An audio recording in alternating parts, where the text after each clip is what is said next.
হ্যাঁ বন্ধুরা, অনেক দুঃখের একটা নিউজ।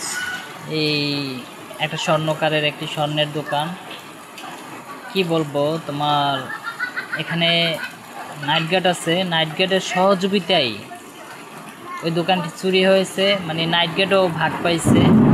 তো এখন নাইট গার্ড রাইখাও কোনো পাওয়া যায় না, সিকিউরিটি পাওয়া যায় না।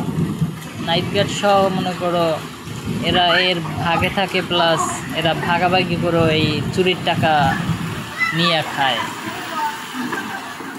তাই যাই হোক, সবাইকে সাবধান হওয়ার জন্য বলতেছি, সবাই সাবধান থাকবেন, যাতে নাইট গার্ডের উপরেও আপনারা খুব অ্যালার্ট থাকবেন। বলা যায় না কার কোন সময় লোভ এমন একটা জিনিস, যার যে কোনো সময় যাকেই ধরে ফেলতে পারে। লোভ অনেকেই সামলাইতে পারি না, আমরা সবাই এরকমেরই।